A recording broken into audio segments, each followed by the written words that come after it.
भगवान शंकर का संवाद कर रहा।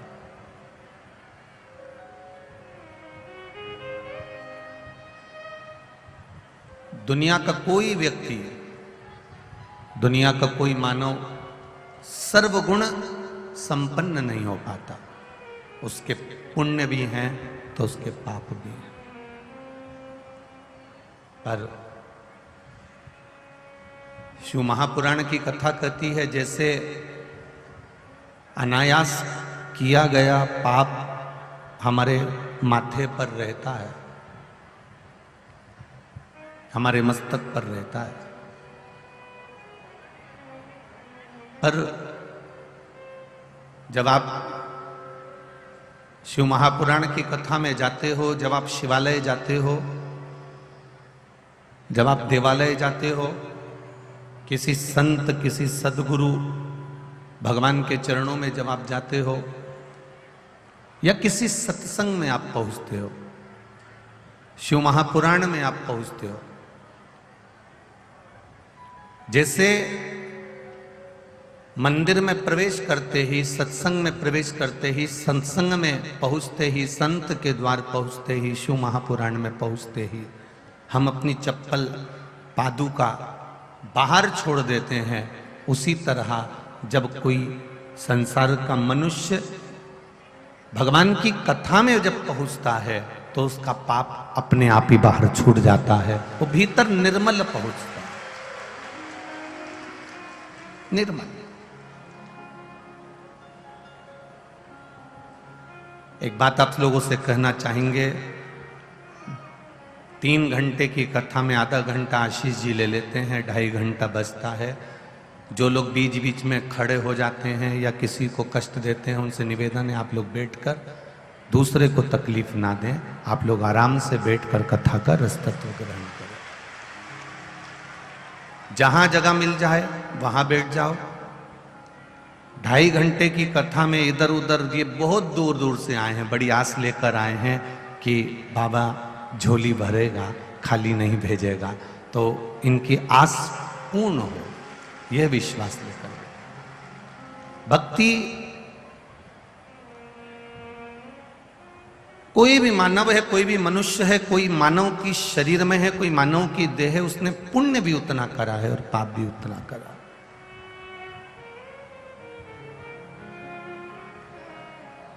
सर्वगुण संपन्न दुनिया में कोई नहीं हुआ, पर शिव महापुराण की कथा कहती है माना मनुष्य के शरीर में अवगुण होते हैं, माना मानव की देह में अवगुण विराजमान होते हैं, पर शिव कथा कह रही है, देवादिदेव महादेव का संवाद कर रहा है। शंकर भगवान माता पार्वती जी से अमर गुफा में बैठकर अपना एक शब्द कहते हैं कि पार्वती, मानव की देह में अवगुण होते हैं, माना होते हैं, पर श्रेष्ठ वही होता है जो अवगुणों को भी एक और किनारा कर कर गुणवान बनने का प्रयास करे, भगवान की शरणागति प्राप्त करने का प्रयास करे।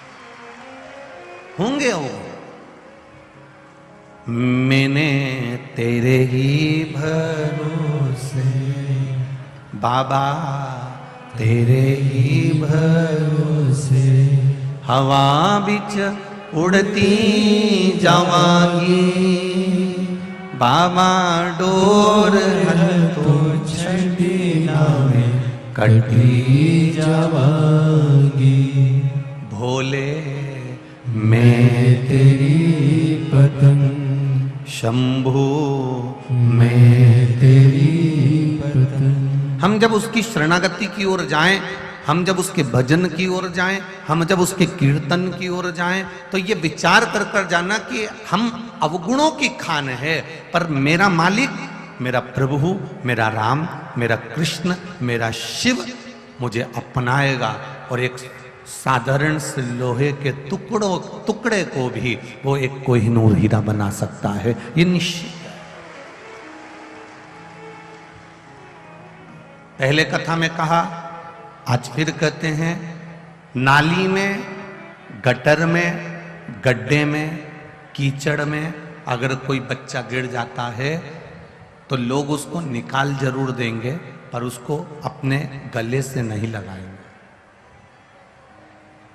दुनिया के लोग गटर में गिरे हुए बच्चे को निकाल लेंगे, दुनिया के लोग नाली में पड़े हुए बच्चे को निकाल लेंगे, दुनिया के लोग खड्डे में पड़े हुए बच्चे को निकाल लेंगे, पर उसको गले से कोई नहीं लगाएगा। गले से अगर बच्चा कितना भी गंदा हो गया हो, गटर में गिर गया, नाली में गिर गया, खड्डे में गिर गया, कितना भी गंदा हो गया हो, उस बच्चे को अगर गले से लगाती है तो या तो उसकी माँ लगाती है या उसका पिता लगाता है, इसके सिवाय कोई।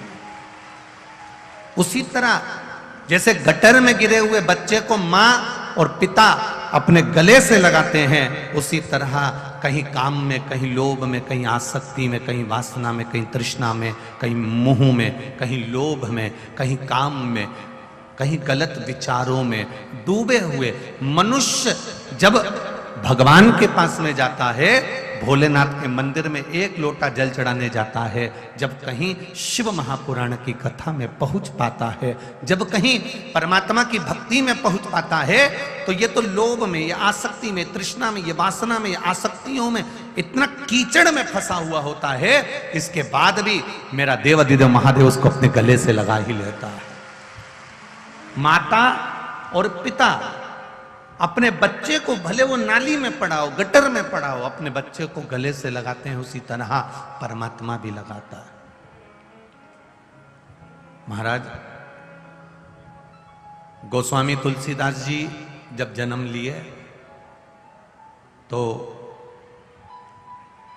गोस्वामी तुलसीदास जी के जन्म लेते से ही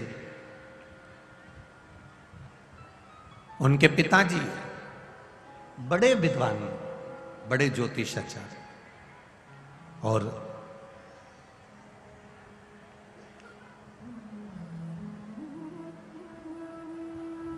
इतने विद्वान थे गोस्वामी तुलसीदास जी के पिताजी की, उन्होंने जैसे ही तुलसीदास जी जन्म लिए तो उनका भाग्य लिख दिया, और उनका भाग्य लिखा और भाग्य देखा तो उनकी ज्योतिष के हिसाब से जो पत्रिका बनाई, उस पत्रिका में लिखा था कि इस बच्चे का मुख जो देखेगा वो मरता चले जाए, इस बच्चे का जो पालन पोषण करेगा, इस बच्चे का जो पालन करेगा वो मर जाएगा।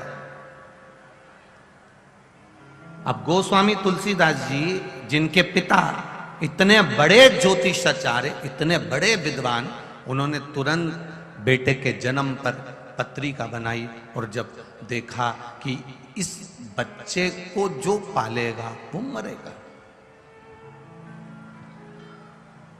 करें क्या? अब करा क्या जाए? तो पिताजी ने मुनियाबाई को बुलाया और मुनियाबाई को बुलाकर कहा कि इस बच्चे को ले जाओ, एक पेटी में, एक डलिया में इसको रखो और इसको नदी में प्रवाहित करो। इस बच्चे को जो पालेगा वो मरेगा। अगर माता पिता इस बच्चे का मुख देख लेंगे तो उनके प्राण छूटेंगे। अब जो मां ने बेटे को हृदय से लगाया, कुछ समय के बाद मां शांत हो गई। पिता ने उस बच्चे को देखा, संभाला तो पिता शांत हो गए। मुनियाबाई को लगा कि इस बच्चे को कहां फेंकूंगी, ब्राह्मण की संतान है, इसको मैं पाल लेती हूं, तो मुनियाबाई भी शांत हो गई।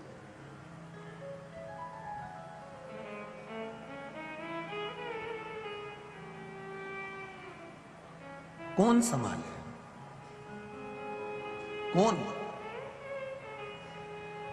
तब 5 वर्ष के गोस्वामी तुलसीदास जी भटकते भटकते, कोई उनको पूछे नहीं, कोई उनका साथ ना दे।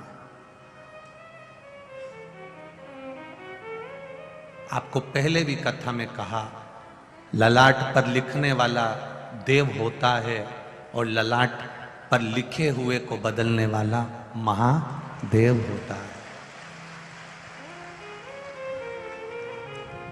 दुनिया में किसी की सामर्थ्यता नहीं कि कोई बदल दे।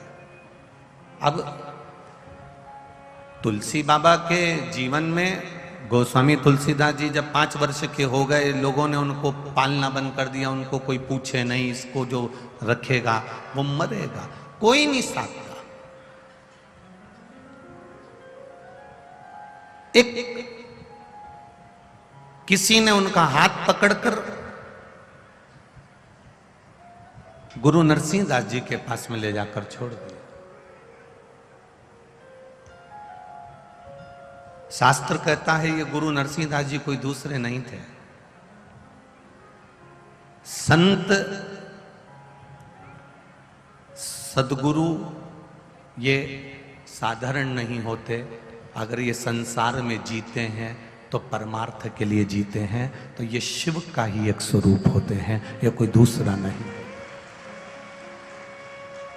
आज हमारे बीच में ददरुआ धाम वाले महाराज जी विराजमान हैं। जंगल में भी श्री हनुमान जी की सेवा करते करते उन्होंने जंगल में भी बाबा को ऐसी भक्ति करी कि वो जंगल भी मंगल हो गया। ये संत हो, ये सदगुरु है, ये एक आनंद का विषय होता है। महाराज गुरु नरसिंह दास जी के पास में किसी व्यक्ति ने ले जाकर छोड़ दिया तुलसीदास जी को। नरसिंह दास जी को सूचना दी कि इस बच्चे का जो पालन करता है वो मरता है। अब कोई नरसिंह दास जी कोई साधारण तो थे नहीं, शिव का एक अवतार, संत सदगुरु, मार्ग दिखाने वाला। चाहे घर में माता हो, चाहे पिता हो, चाहे तुम्हें मार्ग दिखाने वाला कोई भी होगा, तुम्हें मार्ग दिखाने वाली अगर तुम्हारी धर्म पत्नी भी होगी, तुम्हें मार्ग दिखाने वाला तुम्हारा पति भी होगा, तुम्हें मार्ग दिखाने वाला तुम्हारा भाई होगा, तुम्हें मार्ग दिखाने वाला कोई तुम्हारा सखा, कोई बहन, कोई जमाई, कोई आदि कादिक जो भी होगा, जो तुम्हें सही मार्ग पर ले जाकर छोड़ रहा हो, समझ लेना वो तुम्हारा रिश्तेदार नहीं, वो देवाधिदेव महादेव का एक स्वरूप है।